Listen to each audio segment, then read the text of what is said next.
Today on The Future of Everything, the future of internet security. Security on the internet has become a very complicated thing. So it used to be when I thought about security on the internet, I thought, is my credit card number secure? And am I sure that nobody can guess my bank password? And that was about it. And if the answer to those two questions was yes, it's secure, and no, they don't know your passwords, I was okay. But in the last few years, it has become clear to me that my conception of my personal security needs to be expanded. There are internet companies and people on the internet who have made inferences about my tastes and my preferences. They've targeted me for shopping, for my hobbies, for my finances, for my politics, to bring content to my attention. This is not necessarily nefarious. This is just things they've done as part of their business. They've figured out what kind of news I like to read and what kind of news shows I like to listen to. And so my behavior on the internet allows people and organizations, they record it, I browse around, and they can make inferences about me. And in fact, we had a guest previously who had written algorithms and shown that they could think of a lot of things about me that I might not even guess based on some very simple internet kind of attributes. And then with this information, people might try to change my behavior, including my voting behavior, my purchasing behavior, what I read. And so if you're an internet company, you have a problem because this is all part and parcel of your business model. You're a company. You need to know about your customers and what they want. That's what companies do. That's what we want them to do. Marketing is always a legitimate activity, has always been. So you collect data on your customers, and you have a business model. Maybe you're free, but you get advertising income. Maybe you're paid, and then you collect information and make money in other ways. You also provide a service to connect people. Sometimes many of these social media companies say, I know about you, and I would like to connect you to this business or to this other person, like on Facebook or Instagram or other platforms. And there are other users who might come and interact with you, and it all may go very well, and it may be exactly what the company intends. But it also may not go well. And what an internet company has to worry about is maximizing the kind of profitable, and I mean profitable not just in money, but also in the happiness of the customer, maximize those profitable interactions and minimize the unprofitable or unpleasant interactions, which seem to be happening more and more. So if you're a chief security officer, you have a lot to worry about. With that, I'd like to invite Alex Stamos up to this stage. Thank you, Alex.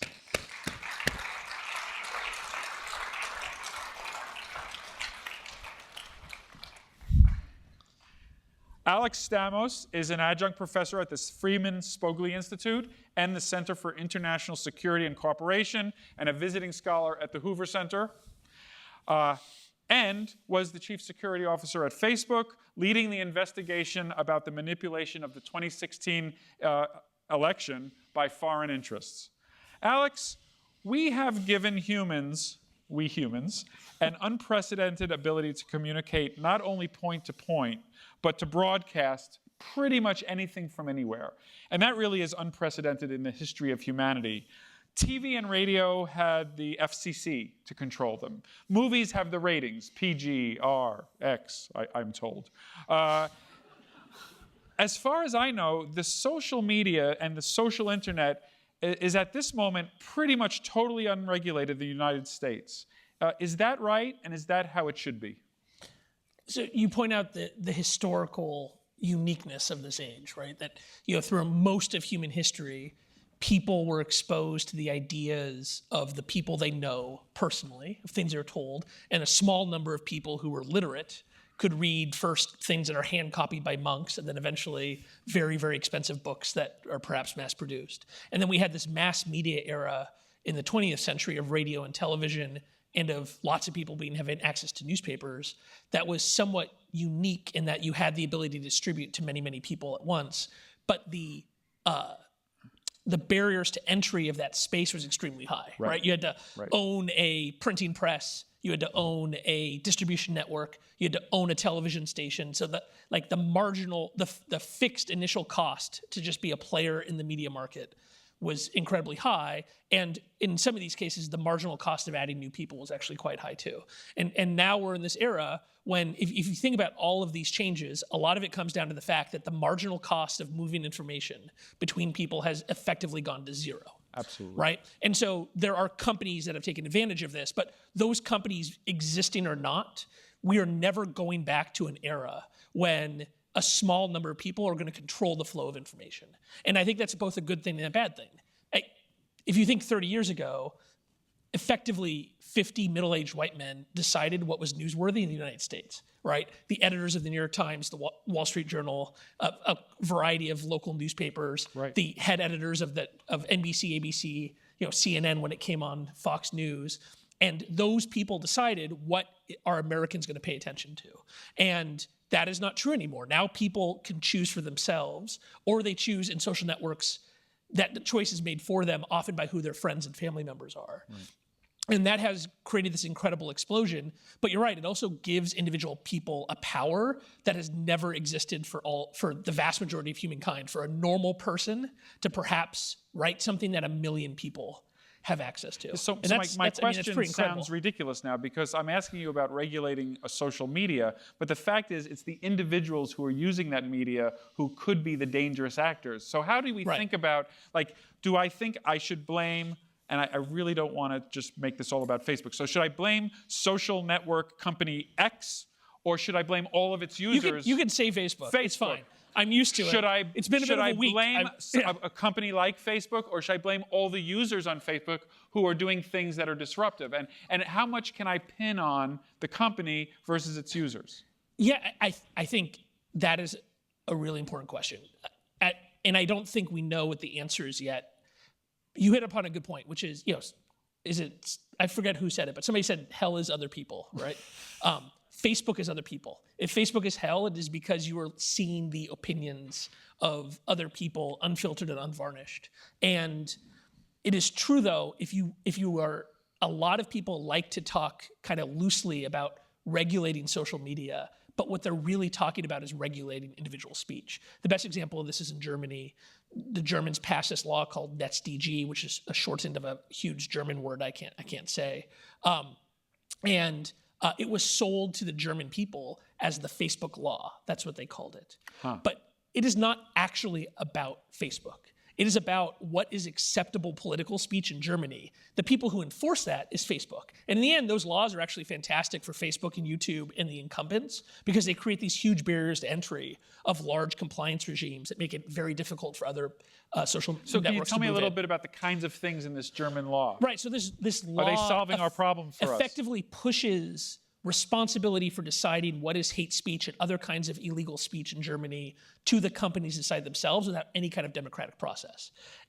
It's a little bit, honestly, cowardly on behalf of the Germans, because instead of doing the difficult thing of saying, we do not want these radical political parties to have speech, they create a legal framework within which Facebook is highly motivated to take down the speech of, especially Alternative for Deutschland, AfD, yes, which is the far right party, but also a number of other people who just do things like they've taken down a bunch of comedians who make fun of the Prophet Muhammad, or people who make fun of politicians. A bunch of that content's been taken down because the framework says if you don't take something down, there's a humongous fine, and there's no real democratic guidance about what is allowed and what isn't, and there's no fine for taking stuff overly down. So they've said to these companies, you are way too powerful.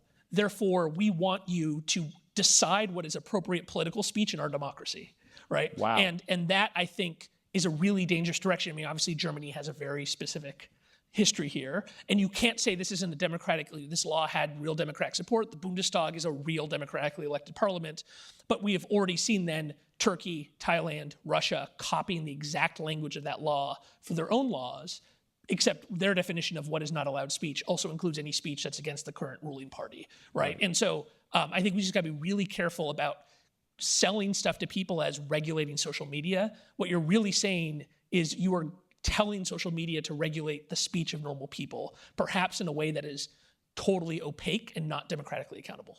So that's amazing, because obviously in the United States, well, first, let me say that you are listening to The Future of Everything. Is I'm that Russ on Altman. XM121? It is on Insight 121. I'm Russ Altman, and I'm speaking with Alex Stamos about the internet. Free speech is basically what we're now talking about, and security. So this German law sounds like it would not fly because of the First Amendment in the United States. Right. It sounds like it would be interesting to follow about how in a democratic society, if they use it in a kind of judicious and thoughtful way where it actually kind of gets things under control. But even if that happens, as you're saying, they've now set a precedent where other regimes with very different sets of motives might be able to use this itself. So it sounds like that would be a tough one to be a precedent in the US. It would be. I mean, unfortunately, the Germans really broke the seal, right? For a long period of time, American tech companies were significantly resisting this kind of speech control.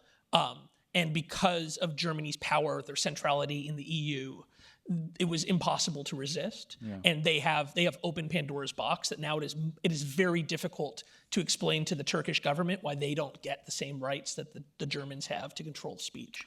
Okay.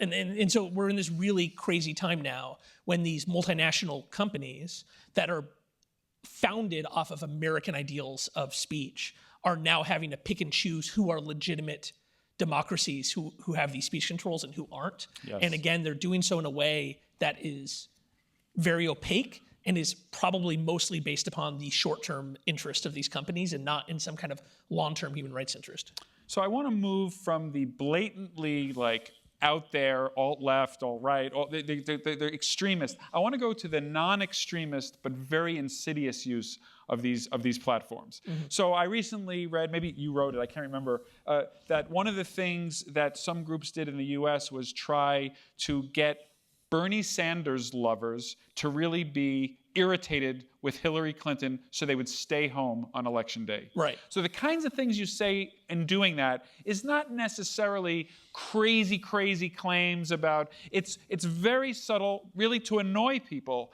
And that's difficult to identify and it's difficult to manage. So my first question is, where did all these people become in such short time genius manipulators of mass opinion? Because I would think that this would be a super fancy sociologist, psychologist figuring out based on years of science, but it came very naturally to these regimes. And so that's kind of a side question, how come they're so good at it so fast? And then how do you even approach, as a security officer, how do you approach this second level of not obvious, insidious manipulation?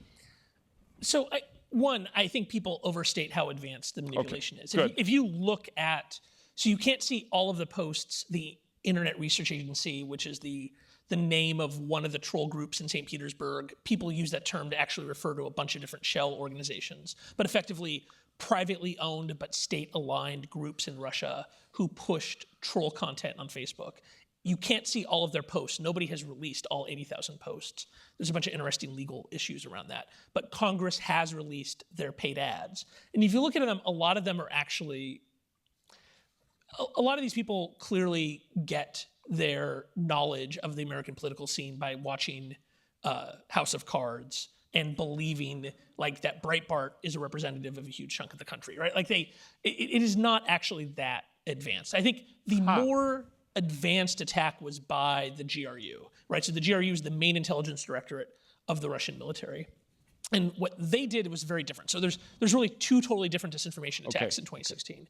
The Internet Research Agency created these personas to take over existing groups in the United States, to follow in their steed, to say we are part of this group, this in-group. So most of the content is to prove we are part of this in-group. We are part of Black Lives Matter. We are a pro-police group. We are an anti-immigrant group. We are one of you. We are not random people who couldn't find better jobs living in St. Petersburg. We actually live in Wyoming and care deeply about this, right? And then once they had established that, they would then try to push the most radical possible positions and find those fault lines in American society and put a crowbar in them. And they would do this on both sides. They're nihilists. They don't actually care about these issues. They would create a Black Lives Matter group focused in advertising to people living in the city of Baltimore, and then they'd create a pro-police group and advertise to people in the suburbs, and then try to even, in some cases, reference each other of like, look at these crazy people on the other side. Doesn't this get you so mad? Yeah, doesn't this get so angry? And in some cases then try to do events where people were invited from both different groups to physically be in the same place. There's no examples of that causing any violence, but there certainly were protests that were pushed by them. Most of that activity was not actually aimed at the election. That started before the election. It happened after the election. It was mostly content-based. Then you have this completely other work. So just to summarize, that falls under the general heading of create social discord in America. Exactly, yes. Job done. And that group, most of what they do is actually aimed at Russia and at supporting the Russia First Party and Putin's ruling clique. So they are both a domestic propaganda group. And in fact, this big group called the Federal News Network, or Federal, something like that. FAN is the acronym in Russian. We shut them down at Facebook, and Facebook is currently being sued by them for violating their rights, which will be an interesting case. Discovery for that. Good should be a lot of discovery, fun. I was just going to say. So that's the one, that's the troll. But then there's this totally much more advanced attack. And that was GRU. That was the main intelligence directorate of the Russian military. So these are hackers and propaganda experts who report up through the uniformed generals of the Kremlin.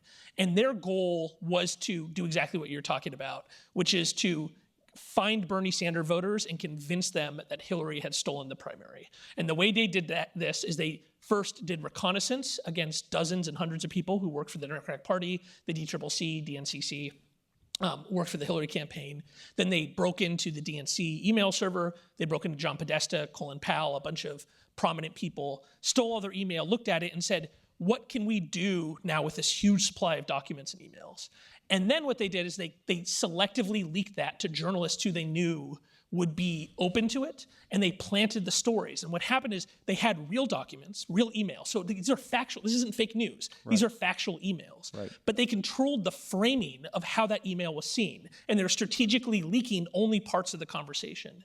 And they start by creating 3 or 4 stories, and then, as you know, then they had huge dumps via WikiLeaks, and then this persona they created called DC Leaks, their own version of WikiLeaks. And they were able to cause over 1,000 newspaper stories to be written in the first month alone. And so that was actually not attacking social media, that was against the traditional media. Because as you know, if you just say something out loud, like say you ask the Russians to hack your political opponent from a stump speech, it's not news, it's not seen as a scandal. But if Debbie Wasserman Schultz sends a pro-Hillary email internally and it's leaked, the leaking is what causes people to think this is a scandal and it's newsworthy. Right. Politico ran a live blog of the Podesta leaks, where they were live blogging the interesting things they were finding in Podesta's emails.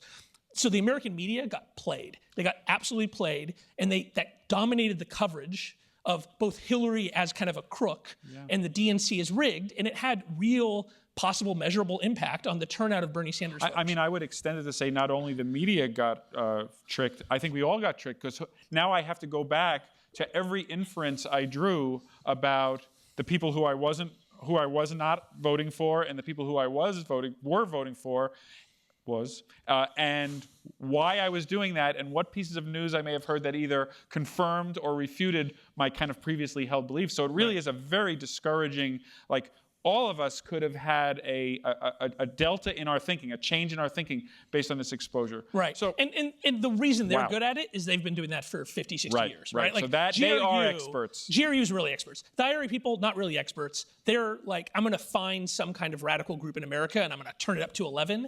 The GRU, those people are true, brilliant, like disinformation geniuses. These are the same people that planted the idea that the CIA created AIDS and infected African Americans with HIV, right? That was an idea that people believed for quite a long time in certain communities in the United States. That is the kind of thing the professionals are good at.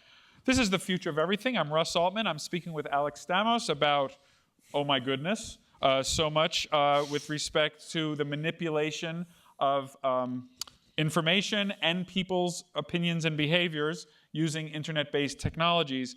I wanted to go to this one topic that I don't hear about, and I don't know if this is just crazy, we might not even be able to know this, but one of the things people sometimes say in sports is that a good defense part of a good defense could be a good offense. And they also say that a good offense is a good defense. So I'm sure that there's a lot of defensive activities going on, and you hear about those in the news all the time.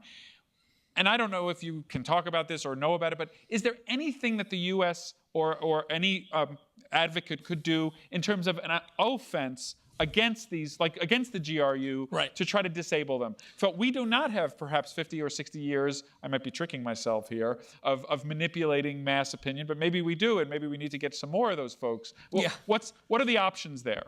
Is that a thing? No, it is a thing. There are two really helpful uses for offensive technologies. And this is why you have to have the government involved, because private companies are not allowed to do this. We had offensive security engineers at Facebook whose entire job was to hack ourselves. Oh, so there's a thing called offensive security? Yeah, that's a title. Oh, I love offensive it. security engineer. Okay, good. What do they do? They would hack Facebook. So they would pretend to be Russian spies, Chinese spies, Bitcoin miners. They would break into Facebook so that we could find our own vulnerabilities. Gotcha. But I was not allowed to deploy them against the Russian government. That is, you're not allowed in the United States to perhaps commit an act of war against an adversary. So that was not a Facebook leadership decision. That was a U.S. law decision. That's a U.S. law decision, yeah. And so this is why you need the government, because the intelligence agencies under especially EO 12333, Executive Order 12333, have the authority to go hack into systems that belong to foreign governments. And they can go do that for two purposes. One, they can use it to gather information that is then useful. So in 2016, we got pretty much bupkis from the US government to help us with all this stuff. Most of 2017 for our investigation of the Russian. Was that because they didn't have it or they wouldn't share it? Or you don't know, right? I think it's a combination of both. We know at some point they had things that we didn't know, because I had the uncomfortable experience of having senators from the Senate Intel Committee and House members from HIPC, the House Intel Committee, asking me very, very specific questions about Russian activity, where clearly they were getting classified briefings. And then my answer was, I don't know about that. Can you go back to whoever gave you that briefing in the SCIF and tell them that they should call us? We have people with clearances. I can get a pop-up clearance. We would love to get this briefing. We never did. And then there was a leak to Time magazine saying that the US government knew about a bunch of activity that they never told us about. So they knew some things. I think part of it is there was a blind spot in that the pure propaganda, we did a lot of work to look for the GRU, SVR, for the traditional cyber attackers. The propaganda world is, those people are not offensive hackers. They were not being tracked by our team that tracks those things, and I'm pretty sure they had very little interest in the FBI and NSA back then, because they were just seen as not kind of part of this universe. And this is kind of where you get this groupthink problem, is a bunch of my analysts were ex-NSA people, right? So you have these folks who are trained in the government. This is what you care about. They come out into private industry, and they're in either private companies that do intelligence work, or they're in the big companies like ours, and they have the same mindset, and so you can get this kind of groupthink. So because we're going low on time, I want to make sure we get the second. Yeah. So the first thing is the government can break in, learn about those attackers, give the information to people who can stop it. We have some sign that's happening. A couple of days before the midterm elections, the FBI gave technical indicators to Facebook. Facebook turned those indicators into a big cluster of accounts, mostly on Instagram, and shut that all down. I don't think those accounts are actually aimed at the midterms, but almost certainly that information came from the NSA, from offensive cyber operations. The second thing that we can do offensively is deter attackers. The truth is living in a free society, we do not license the media, we do not have an official secrets act, we do not have the ability to gag the press to not report on leaked emails. That's a good thing, right? We don't make people use their government ID to create a Facebook account. If you want to build a society that is totally impervious to external influence, then it starts to look like the People's Republic of China, right? Because those are all the tools the Chinese have. Or Korea. Or North Korea. Yeah. And we don't do that. And so we will always be vulnerable to this kind of stuff being injected into our ecosystem. So what we need to do is we need to make it harder to do that. We need to reduce the amplification, and that's where the companies have a responsibility to make it that, like, sure, the Russians can inject some stuff, but they're just kind of like a crazy guy screaming into the wind and not amplifying out to millions of people. But then we need the government to do deterrence. That, like, oh man, it's a real pain in the ass to actually do this stuff. And then also, we've been punished, and it is no longer worth it. And that could be through economic means, it could be through cyber means, right? Like, it would not be a bad thing for the power to go out in major Russian cities, like when this kind of stuff happens, to demonstrate that the United States, I'm just being honest, like, we have to demonstrate some kind of deterrence. Because the truth is, it's not just Russia. There are dozens of countries out there that have this capability, and they're watching like, oh man, well, it's great for the Russians. It does become like any other international thing where there's dues to be paid when there's violations. Right. And if there's not, then our elections are going to become the World Cup. Everybody's going to want to participate. Thank you for listening to The Future of Everything. I'm Russ Altman on SiriusXM Insight 121.